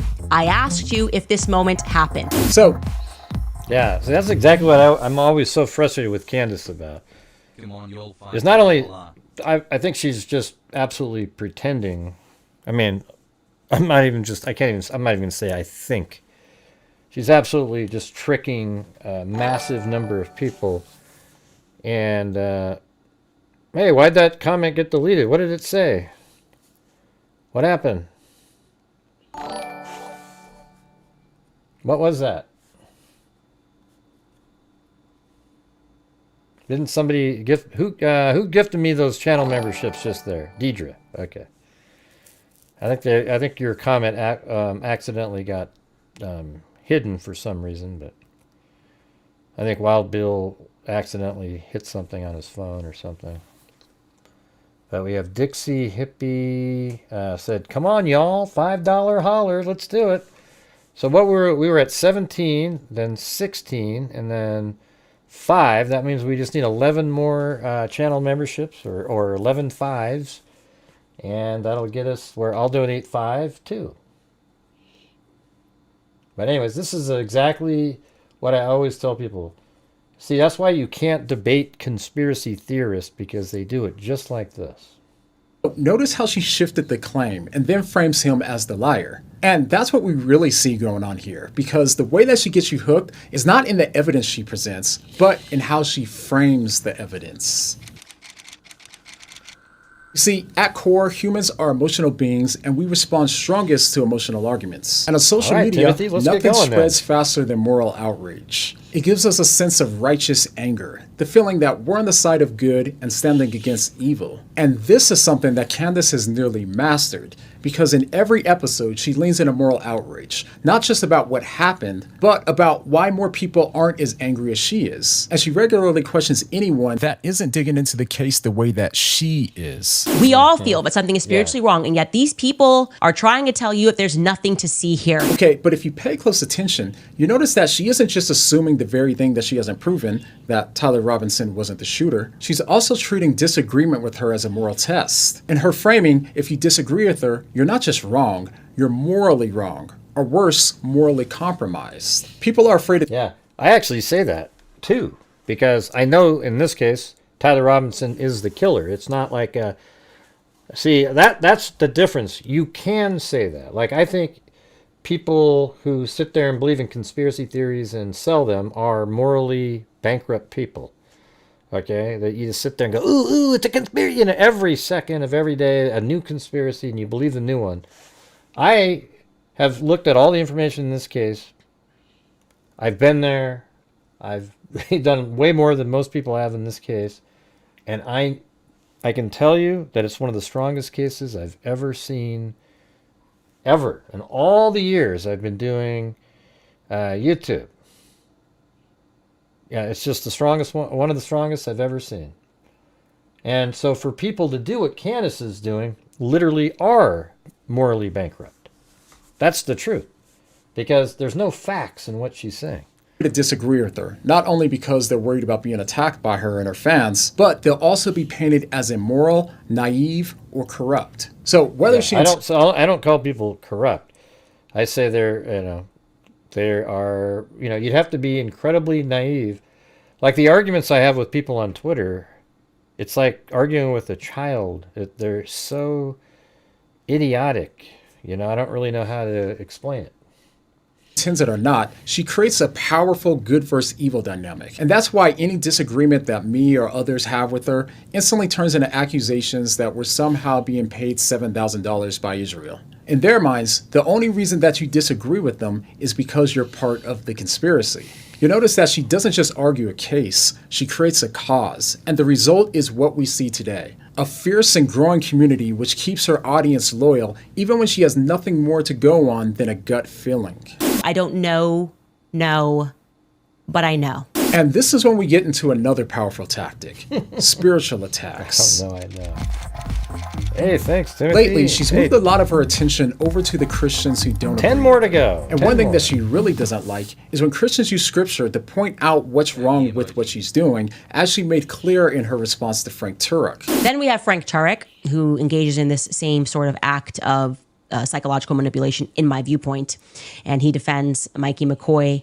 I think this is on his own show. Here's what he had to say. There's a difference between a possibility and evidence for a possibility. You can speculate on anything you want, but unless you have evidence, shut up, okay? Because all you're doing is causing dissension among the brothers, which is something the Lord hates. So the clip goes on, but she not only labels his correction as psychological manipulation, she escalates it by calling his argument a form of spiritual deception. The other thing he's doing, of course, is the biblical manipulation, which seems to me to be that there has been a military infiltration into the churches. I think we've covered that enough this year. I've termed that Operation Mocking Pastor, where they just try to find some scripture and justify it. And he's a pastor, he's earned trust, so he's saying she's judging people. The Lord says this.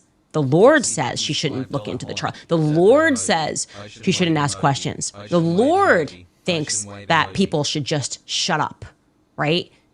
That to me is like the sickest form of manipulation. The sickest form of manipulation is to try to present it via the lens of what God would want. You don't have to do that. Just say what you think, say what you mean, and try to manipulate people the old school way, okay? Now, this has become more of a pattern because even more recently, she not only dismissed Ali Beth Stuckey's scripture-filled critique by calling her Christianity fake, but even worse, Candace doesn't seem to mind appealing to God in the Bible when it suits her case. There's no justification. There definitively cannot be any godly justification for what they have done and what they have always done in Gaza. Once you recognize the people defending that, beyond this, you will start to look at them as possessed by some sort of a demon. Yeah, Candace Owens, I don't care what she tries to tell people, she doesn't like Jewish people. You know, just as a whole. And see, that's scary shit right there. Like, I could see you not liking a Jewish person or a guy over here, or maybe not like the policies of Israel, but she sort of just lumps everybody in. They're all part of a scheming thing. And she is why, Candace Owens is exactly why there's so many different stereotypes and different beliefs about, you know, Jewish people. It's because of people like her. She, you know, like, I always tell this story. It's like, it's whatever the stereotype started, it just keeps being spread by more people, not because people are doing what, not because Jewish people are doing what's in the stereotype. It's that, like, I always say this, like, let's say you were on your computer. I've used this example before, at work, right? And let's say you're always working. And one day you just happen to flip to a, like, go to Google for a moment and look at a web page for 10 seconds. And then somebody looks over and they go, wow, man, you're always on the internet. Right? And then other people hear the comment. And then let's say you're not on the internet again for 6 months. That next day, you're on the internet, and somebody goes, yeah, see, look, he's always on the internet. Because that's something somebody said. Nobody would have given a damn that you were on the internet, except for somebody had made this claim about you. Now, because you're doing something that is been mentioned by somebody else, now they think that that's really your habit now. You see what I'm saying? It sucks. It's just sort of... I don't know how to, they sort of put it in people's minds. That's what I'm saying. She doesn't like them. That's exactly what I just said, Sandy. All right, guys, we need 9 more channel memberships up there, and then I'll donate 5 myself. And typically that demon is just money. Okay? They just want the money. And the Bible is explicit about that, right? You can't have both. And like I said, God's chosen people do not endorse that. In fact, only Satan-chosen people could. So she does seem comfortable using religious language in Scripture as a way to give her claims spiritual weight, while discrediting Christians who do the same when they reach different conclusions. And here's where it gets even more concerning. Listen to how she uses spiritual language here. I am begging you all, those of you who go to these mega churches, those of you who are evangelical, who follow these evangelical influencers, you are probably noticing about now that they are mum on the topic of Charlie Kirk. They want to move on. They want to let it be known that it's just a trans shooter. Not one of them is standing up and going, no. I spiritually feel that something is wrong. We all feel that something is spiritually wrong. we all, that's right. We all feel that. Well, let me ask you something. Before she said that, did any of you feel like there was something spiritually wrong? Other than her? I mean, it's like, there's nothing. Hey, thanks, Chris O'Connell. Hey, look at that, you guys. Only 4 more now. Only 4 more. Thank you. Very kind. Wrong. And yet these people are trying to tell you if there's nothing to see here. That needs to be your wake-up call. So first, she treats her instincts as spiritual signals from God. And second, anyone who doesn't share those instincts is framed as spiritually blind or spiritually compromised. They are asking you to set aside your instinct, your gut instinct, your God instinct. You recognize something is wrong. However, this is ironic given the thousands of comments that people have left. You know what's weird is in the Charlie Kirk case, I don't remember, there hasn't been one moment where I go, ooh, something just doesn't make sense. I haven't had one moment like that. That's why I'm certain. I haven't had one moment where that just doesn't add up. That just doesn't make sense. It all makes sense. So what she's saying is totally alien to me because I don't have any of those feelings when I'm looking at this case. Left in my videos saying that they did trust their spiritual instincts and it led them away from Candace. They felt like something was off in their spirit, and not with the people that she critiques, but in the way that she's been approaching things lately. And by the way, if you felt that too, if you believe that something in your spirit is being unsettled by what she's been doing, go ahead and write it down below in the comments. And not to attack her, but just to see how many Christians have been sensing the same thing.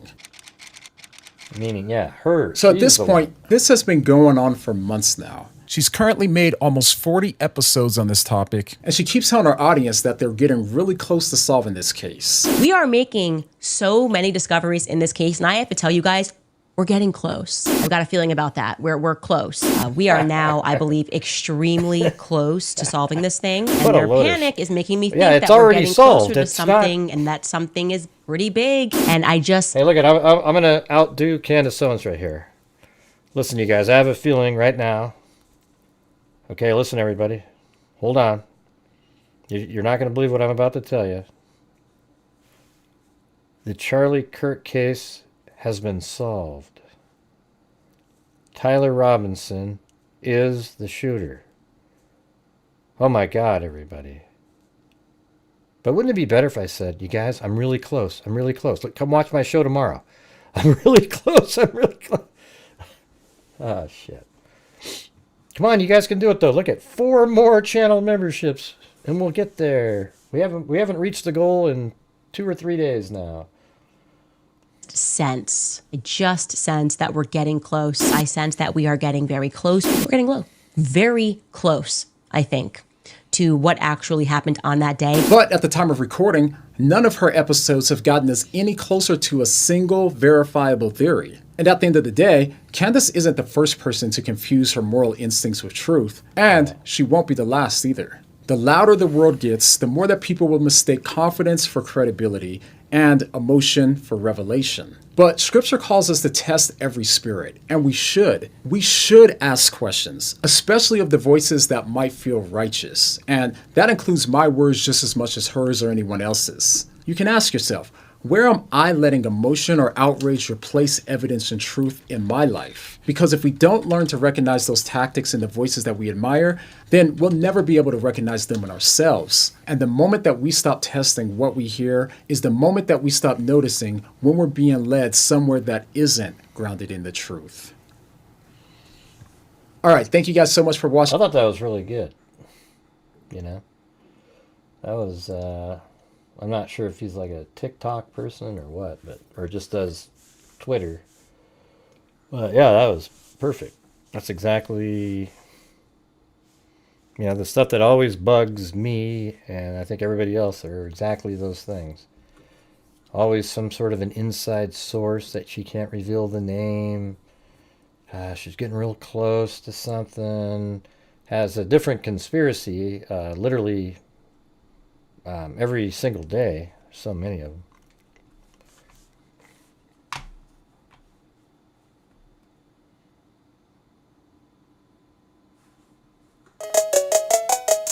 Whoa! Jeez. What? That worked?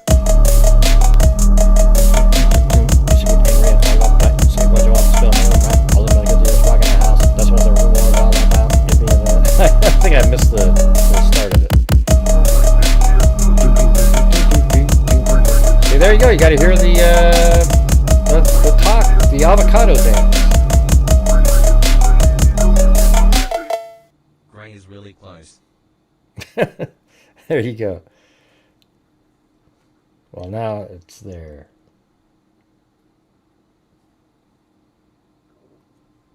All right, here we go.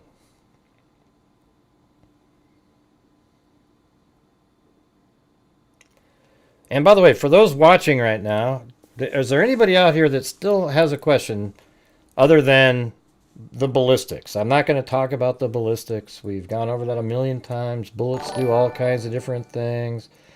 You know, the video doesn't show the bullet hit his neck first because it's like when the bullet hit his neck, I would say within 0.02 of a second, that shirt shot up and made it really high up there. So you're not going, there's nobody that was out there that happened to be filming and just captured that one minute time frame. But does anybody have any questions at all? Yeah, thanks so much there, you guys. Chris O'Connell. Well, I'll name everybody later. I'm just saying, for just recently getting us.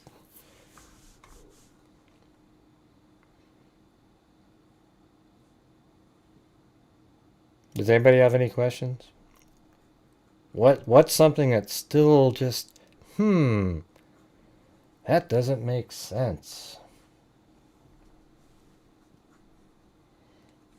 Anybody?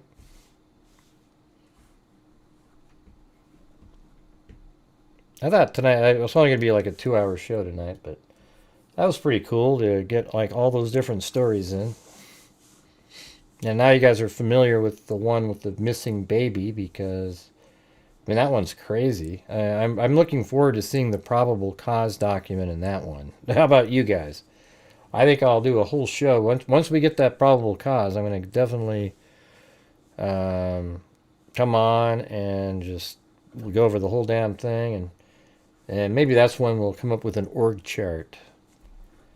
The shooter in DC turns out to be an Afghanistan refugee type, you know. I was worried that like some Taliban or ISIS people came in pretending to be them. And then we just went over Candace Owens' latest. I mean, don't you just see what she's doing?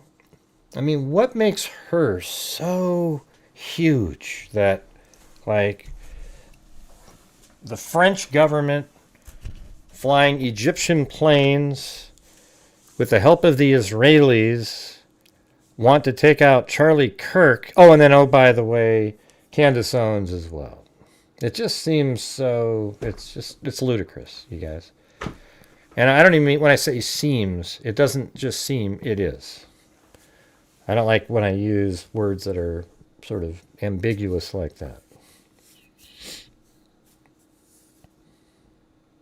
Yeah, I saw that too. Yeah, the missing coach, he has child porn issues.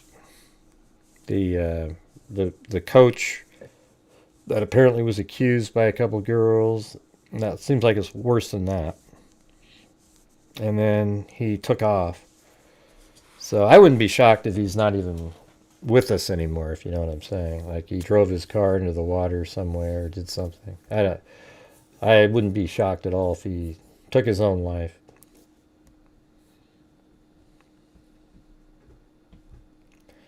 But anyways, what are you guys doing tomorrow for Thanksgiving? Normally we have one with my parents, and but they're in this place now. My brother's taking them to his mother-in-law's house, so I think it's just going to be me, my wife, and 2 kids. We're just going to... We got one of those... we got one of the Popeye turkeys. We'll see if it tastes good. You are nothing. Thank you. What are you? Let's see. I have to work, but later on eating. Sweet. What are you doing for work now, Timothy?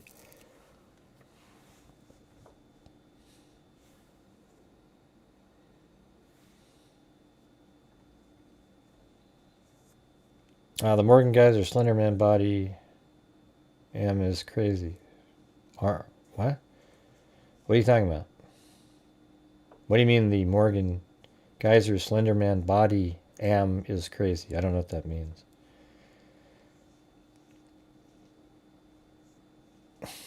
What do you mean the body camera? What are you referring to? The original? I mean in the vehicle when she got pulled over or what? I haven't seen that one. Where can it be seen? The Morgan Geyser body camera. I haven't seen it.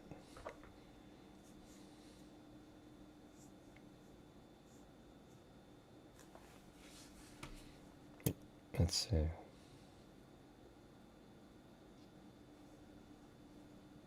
That's right. Yeah, it is.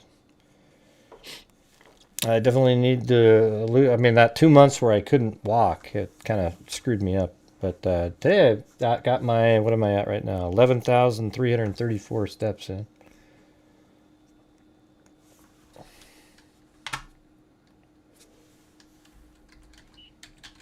It's weird how quickly people get stuff like that. Or did they put it out?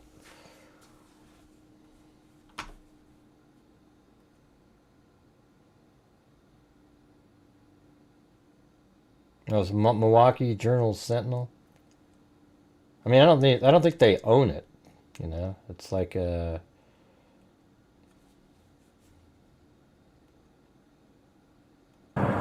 Sure. Is it just this one right here? It's really short. I appreciate it. No problem. I just want to make sure you guys. Is this just the real short? Not that far. We're not leaving anywhere. What, are they just sleeping on the ground like bums?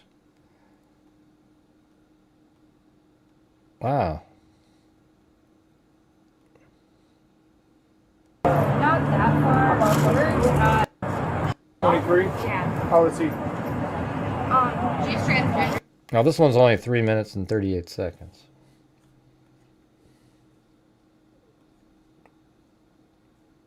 Is it like 14 minutes long maybe, or?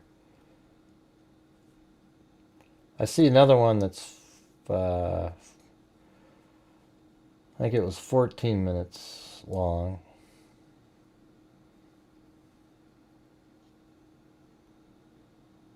Yeah, so I'm like, I know what to do, so I'm like, but they said that they're just gonna move it. That's just... Then just give me your name and date of birth and you can be on your way. I'll try to find it and play it tomorrow or something. I'm not gonna just keep looking to try to find one, but if it's like 15 minutes long, yeah. Well, I call it being a bum, you know, somebody that's just sleeping on the street, you know. Let's see. I mean, she didn't need to be doing any of that. She decided to do it.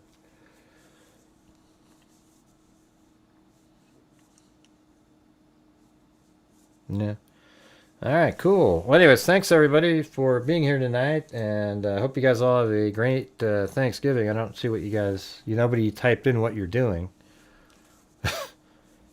None of you did.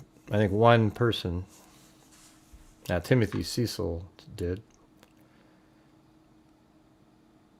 Oh, David said, the only thing I'm curious about is, did the scope out the venue beforehand? Yeah, well, I think he did, because that one person saw him on the roof. Remember that? You saw him on the roof prior. A week before. And he went all the way out to the corner. And I think that's an absolute reality. They're going to have him, his phone, I'm sure he didn't even turn it off when he went there a week before. Just like Koberger, he didn't realize that, oh, wow, they're going to look at my past. You're going to a church potluck. Sweet. That's probably pretty fun, actually, with all those different people. Dinner with the in-laws and pie with my family. Yeah, but you know what's going to suck is somebody's going to pull out a pie while you're with your in-laws. And then when you go to your family, you're going to be like just stuffed out of your mind, but you're not going to admit that you ate the pie. And so you're going to have to eat another piece.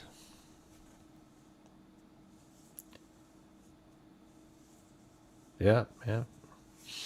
I haven't heard from... She sent me an email a day before it came out in the media about the arrest in the Galvani case. That case is just always bothering me. It's one that, you know, it's almost not even interesting, the case itself, because it's so obvious. You know what I mean? Oh, chocolate pie, man. That sounds good. Chocolate's my favorite. I could just eat chocolate all day, you know.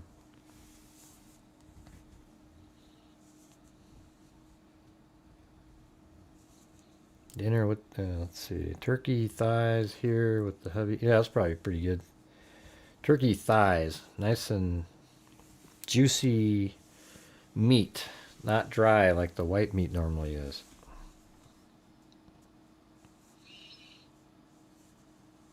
Not sure how you'll do it. But you know you'll have, what do you guys like more, pumpkin pie or apple? We'll do a poll here.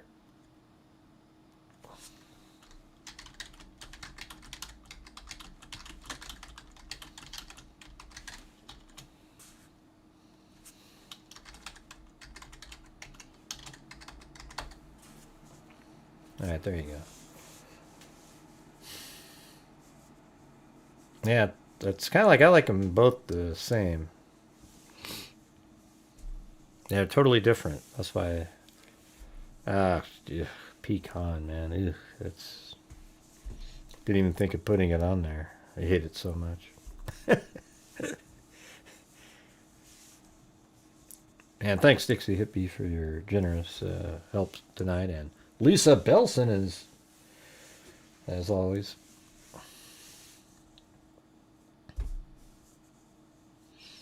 Well, it's a poll up there. You don't have to type it in.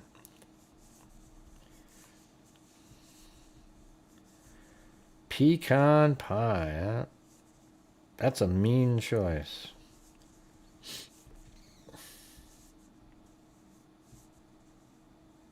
Yeah, I like the crust on there.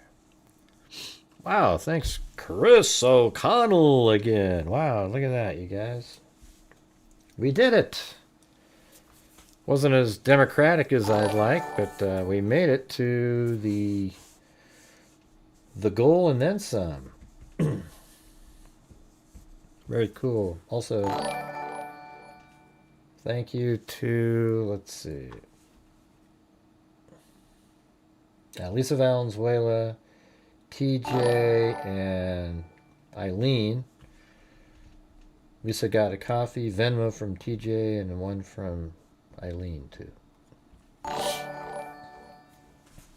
And then in here, we've got Sandy Shirley, Marov, Bronco Girl, Kit Kat, Dixie Hippie, Naomi Farland. Then we have Marov 18 again, KMTX, Danny Mitchell, Mel Bell, let's see, Mel Bell, Give Me Hell.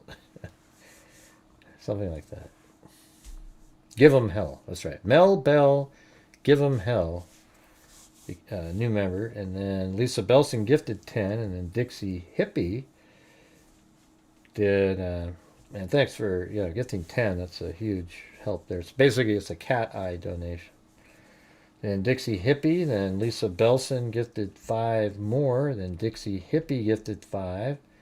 Then Mary Mellon. Then Wild Bill Wassman gifted 1. And then David. And then Wild Bill also gifted another one. And then Dixie Hippie. Then Wild Bill again, I think. And then Dixie Hippie again. And then Timothy Cecil, Sandy Shirley. Then Chris O'Connell gifted 5, and then did a cat eye, and then gifted. Then I gifted 5, and then she gifted 5 again. So thank you guys, really appreciate it. Feels better. Yesterday I was just so, it was crazy. I don't know. I didn't want to be on here and just be frustrated, so I don't know. It wasn't good.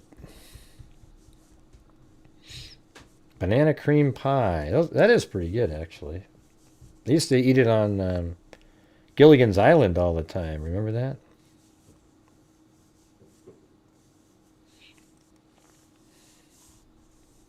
Oh, thanks, Chris O'Connell. That's a nice thing to say. What do you like the most about the channel?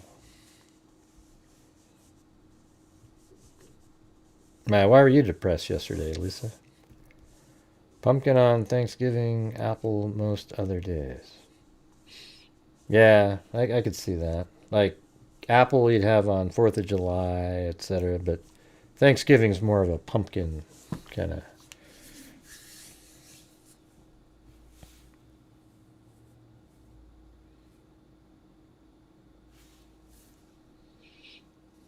I've been traveling or visiting. I don't know. It's been like that for a while.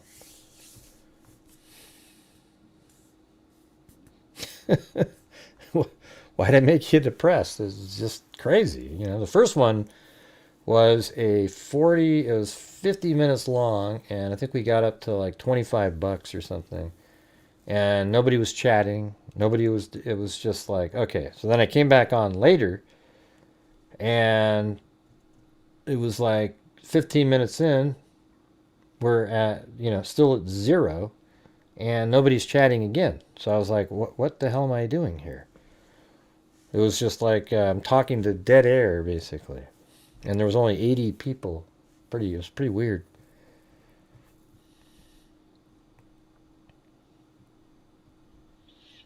I never liked sweet potato pie. I don't know why. I don't like yams or any of that stuff. It seems like eating yams is a waste of time.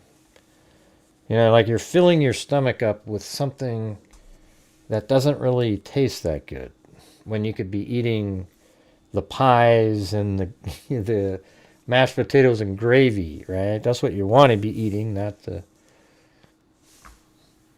Hey, cool, Chaos.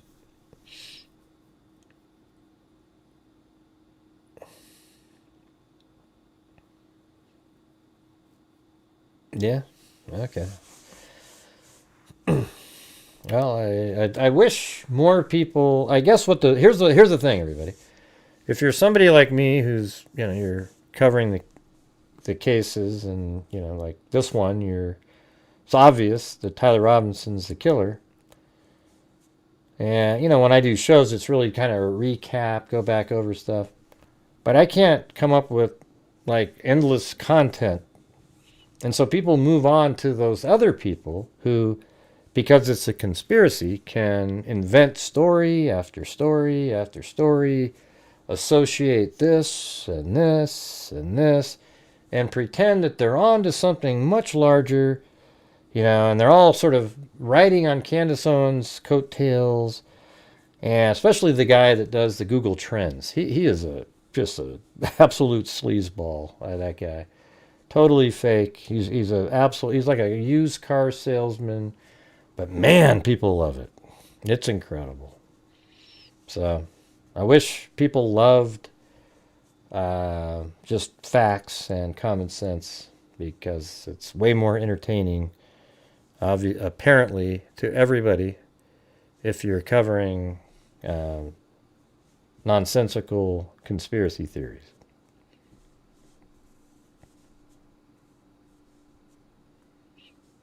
Hey, it's cool. Chris O'Connell.